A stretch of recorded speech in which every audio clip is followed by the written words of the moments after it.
Update. My ex-best friend said she had an affair with my boyfriend. The story doesn't check out. Original post. I, 23 female, will try to explain the situation the best I can, even though I am myself really confused. So it all started a few months ago, when my best friend Kim, 23 female, started questioning the liberty, more like trust, I give to Mike, 23 male. I don't make an issue of things that would normally be inappropriate for some people. I trust Mike's character and believe he will make the right choices. I also know I am the jealous type, so it is better to just let go for me and trust. I would rather he strays than behaves because I am watching solely. However, Kim kept trying to imply that he could be cheating on me and that I would have no idea. Her ex cheated on her. It was in high school though, so I guess she tends to be suspicious. Now, why my boyfriend? I thought it was because she was looking out for me. She is also friends with him, so surely she knows he is not that type, right? I know anyone can cheat, but let's agree that some people are really less likely to. Mike and I have been together 3 years. He is my first, and I love him very much. He is both a lover and friend to me, and our relationship is a source of happiness to me, and him too normally. Mike has never given me a reason to doubt him, never lied about serious things. Just insignificant things like saying he is arriving soon at my house, when really, he just finished showering. Basically, the idea of him cheating is foreign to me. We had strong and clear boundaries in place. I would be devastated if he did, knowing the type of person he is. But then again, most betrayed people thought like me anyway. Kim had been bringing it up on and off for the last few months, and a few weeks ago when she came to stay over, she dropped the bomb on me that supposedly Mike was cheating with her. At first, I felt really numb. I cried, I screamed, berated her, and drove to Mike's house at 2 a.m. She had shown me texts on WhatsApp with his name, and it was very clearly cheating. They had been together for 6 months. He would meet her on Mondays to have lunch, when he told me he usually has lunch with his parents. They apparently snuck out on New Year's Eve to fool around. I did lose sight of both of them at one point at that party, but found him with his friends later. I confronted him in this hysterical state, and he just looked confused. He kept denying up until the end. When I left, he was still denying everything. I don't use WhatsApp, but he used to. However, because of family problems, basically group chat issues it seems, he deleted it 2 months ago. So he had no way of proving to me he didn't cheat, unless calling his parents to confirm. But at that point, judging from his reaction, I already believed he didn't cheat. But I also couldn't believe Kim would lie. She has been my best friend for years. She always had my back. I would have trusted her with my life. That night we called her. She had left shortly after her confession, in which she cried like a real culprit, and Mike confronted her, but she kept to her story. She told him to admit it, that she couldn't continue anymore, couldn't do this to me, etc. They just kept arguing, and I asked her if he ever slept at her place at one point, and she said he did on a date where he was supposed to go meet his friend in a neighboring city 4 months ago. But it turns out that weekend in question, he was indeed supposed to go, but chose to stay with me, as I was having some issues. We spent that weekend together, and I really don't think he snuck out of the house at night. I also sleep while holding him tightly, and I would have felt it if he had moved, so her story didn't check out. I told her that, and she said she must have confused the dates. Apart from the texts, she has no other proof. However, she seemed really hurt that I wouldn't trust her, but there is a big hole in hers. While except for the WhatsApp being deleted, there is nothing else that is suspicious for him. His texts with her are normal, basic, friendly stuff and have been for a month. I can't go further up on his phone to retrieve texts. They are not deleted. It's just like that for some reason. Now Kim and I don't speak to each other anymore. Mike is beyond furious at her and I am confused. I believe my boyfriend, but I just can't wrap my head around the idea that Kim would lie like that. And for what? She is good friends with Mike too. It's not as if she disliked him. A small part of me wonders if I did not clear the wrong person, but really Mike would have to win an Oscar if he can feign innocence so well. I know my last option is for him to get his mom to confirm, but at this point, I wonder if it really is necessary to drag her into our problems. There are his friends too, but as much as I trust Mike, if he really did cheat, those guys would protect him and lie until the end. I could also contact Kim and verify it's his number listed on WhatsApp, but I don't think Mike would appreciate that after the scene I caused that night. He was more concerned and understanding than mad, but that's because Kim was my best friend, and he could see how I would take her words for the truth. But would someone really invent months of conversations just to break a relationship? What was she doing? Texting herself? Am I right to believe him? Aren't I being blinded by my feelings? I know there isn't a clear question, but in this situation, what is the next step for me? Now for the top advice before reading the update. The premise is flawed. If she was really your friend, she would not have slept with your boyfriend. So either 1, she is telling the truth, which means she is not your friend, or 2, she is lying to break you up, which means she is not your friend. Therefore, she is not your friend. I read it as OP's friend trying to break them up because she wants to be with her boyfriend, got upset because he wasn't interested and decided to make them break up out of spite. Definitely not OP's friend. I don't understand what Kim's motivation would be here. By telling you, she loses both of you as friends permanently with nothing to gain. Mike, on the other hand, has a ton to lose by confessing to an affair if he's having one, so it would be in his best interest to say that Kim's lying. Occam's razor, I would trust Kim. The weekend in question was 4 months ago, and it's likely she just got the date wrong. This is what is making me hesitate. She really couldn't have gotten anything good out of it. If Mike had cheated and we broke up, he most likely would have not been with her because she spilled. Why would she lie then? Either way, I would have ended my friendship with her and he would have not been with her. Or maybe he broke his affair and she did it as a revenge? That's the only possible explanation. Trust but verify. Talk to his parents about the Monday lunches. Where do they like to go? How often is it? What do they like about it? You need ideas from them because of someone in your family is looking for advice. I could do this, yes. It doesn't sit that well with me to go behind his back, but at least it will put my worries to rest. But then what happened that weekend? And what if he doesn't go every Monday? I can't ask his mom if he is really there every Monday without raising suspicion and make it obvious I'm doubting him. You don't ask her like that. You ask her how often they have lunch and what she thinks about meeting up weekly. You're thinking about setting up the same arrangement with your parents or someone you know is, and you're asking her what she thinks as a parent because she's got the experience. If boyfriend has been telling you every Monday and mom tells you every Monday, then you're clear. If boyfriend has been telling you every Monday and mom tells you it's inconsistent, then you've got some talking to do because someone is pulling some shenanigans. Go ahead and tell him that you talked to his mom, not in an accusatory way. Either way it goes so you can get that off your chest quickly.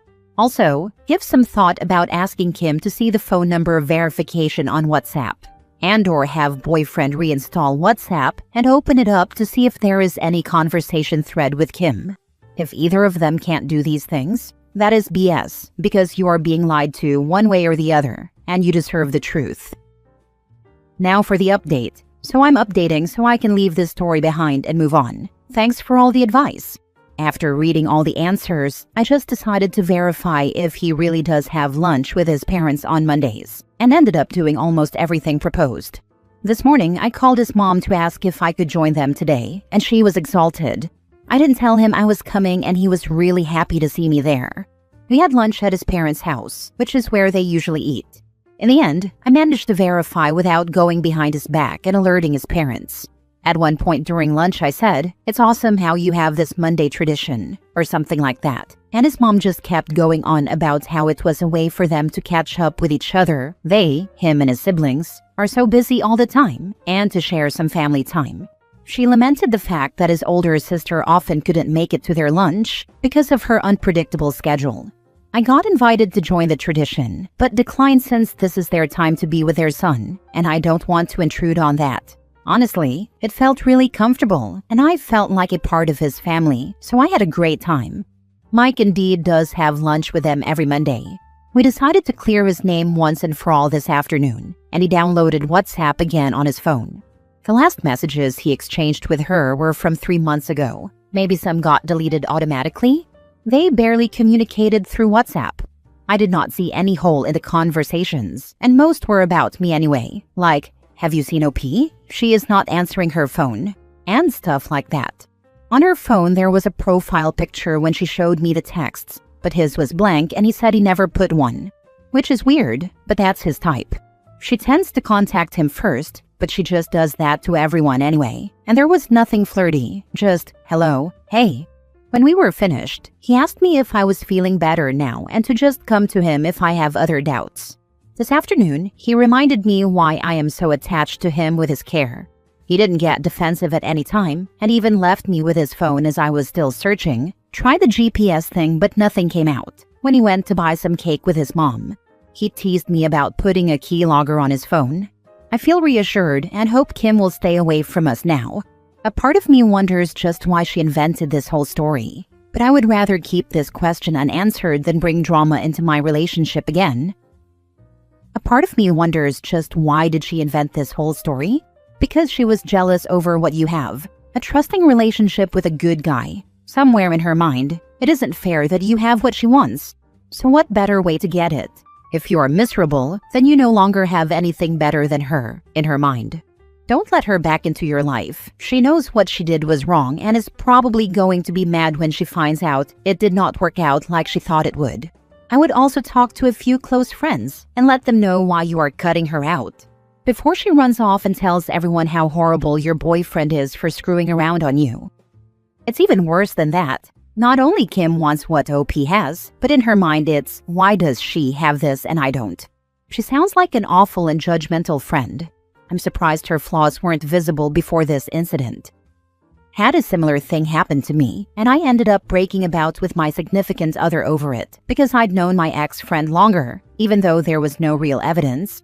The moment I did it, I knew I'd made a mistake just from gut feeling alone. You did the right thing, OP. I could spend weeks wondering why my ex-friend did it, except that she's a compulsive liar and didn't think anything would come of it. Just focus on moving on with your life without her. What happened? How did you find out your friend was lying? It wasn't as extreme as this story, but she told me things about how supposedly violent and aggressive my boyfriend was, and she would say things like, all our other friends have noticed. Boyfriend showed me texts where she'd ask him a question and twist his response in her retelling. Boyfriend took me back after lots of apologies, so everything was ultimately fine. Last story. Update. My roommate tried to kiss me while drunk. I rejected her to not take advantage. Now she's avoiding me and is embarrassed. Should I reach out? Original post. I, 25 male, have been living in a student dorm with 4 other people for almost a year. We all share a kitchen and common areas. One of the roommates is a 21 female I've always gotten along with pretty well. Friendly, normal roommate vibes, nothing flirty from either side, or so I thought. Last weekend, I was eating dinner alone on the couch in the living room. She came in clearly quite drunk or high on alcohol, sat right next to me, and we started chatting about random stuff. Out of nowhere, she leaned in and tried to kiss me. She was really unsteady and her eyes were glassy, so my immediate thought was, she's way too drunk for this to be a real decision, and if anything happened, it would look like I took advantage of her. So I kind of froze, gently moved away, said something awkward like, hey, you've had a lot to drink, and excused myself to the kitchen. I figured she'd wake up the next day, barely remember it, and everything would go back to normal. It didn't. Since that night, she has completely avoided me. Won't make eye contact, leaves the room if I enter. Skipped our usual group snack nights 3 days in a row, which she never does. One of our other roommates pulled me aside and said she's mortified and embarrassed and doesn't know how to face me after throwing herself at me while wasted. I genuinely don't think less of her at all. I rejected her in the moment because I was trying to be respectful, not because I'm disgusted or uninterested. I actually do find her attractive, but that's beside the point right now. I just don't want her to feel ashamed every time she sees me for the rest of the year we're living together. My question is, should I reach out and try to clear the air? If yes, what do I even say so it doesn't make things more awkward or put pressure on her? Or is it better to just pretend nothing happened and let her come around on her own? I don't want to make her feel worse, but the current silent treatment is painful for both of us, and the vibe in the flat is off. Now for the top advice before reading the update. Definitely talk it out in private. You have already perfectly described what it was, and that you didn't reject her but the state she was in. Of course, if you think there is mutual attraction, there is a course of actions to consider. I can see she is attracted to me, and even I am attracted to her. Maybe I would have kissed her back if she was in a steady state, but I really want to tell her now that I have a crush on her. But she isn't facing me or even replying when I wish her good morning or hello. Don't know what to do. I will write a text to her telling her I want to talk to her in private. Yep, text her that you want to talk. If she doesn't respond, choose a good moment where she is in her room and ask to come in. You say it's beside the point if you find her attractive. Okay, but it is right there next to the point. Would you want anything to happen? Just theoretically. Maybe I would have kissed her back if she wasn't drunk, as I have a big crush on her. So it is relevant to the point. That's okay. If you're ready to shoot your shot, tell her you want to try again sober. Yeah, we'll text her right now that we need to talk, and we'll confess my feelings and ask her out. Or we'll tell her I am ready to try it out sober. We'll update you later. Now for the update 1 day later. Some of you asked for an update. So yeah, here we go. I have given the link to the original post for others. Took everyone's advice and just sent her a simple text yesterday. Hey, everything's totally fine from my side. No weirdness at all. Can we talk for a minute whenever you're free? 5 minutes later, I got a knock on my door. She looked super nervous, immediately started apologizing for basically throwing herself at me while hammered. I just laughed a little and told her it really wasn't a big deal, that I only stopped it because she was way too drunk, and I didn't want things to be messy and wanted neither of us to regret it later. Then I took a deep breath and said I actually really like her and have for months. She went quiet for like 3 to 4 seconds, got this huge smile, said, "Wait, really?" And then basically launched at me for the longest hug ever. Told me she likes me too. And I gave her a kiss on her head and asked her out. So, we're going out for dinner and drinks on Saturday. She already promised no blacking out and will try it out sober this time. Honestly, feel like I'm floating. Thanks to everyone who told me to stop overthinking and just text her. You guys saved me from months of awkward hallway dodging.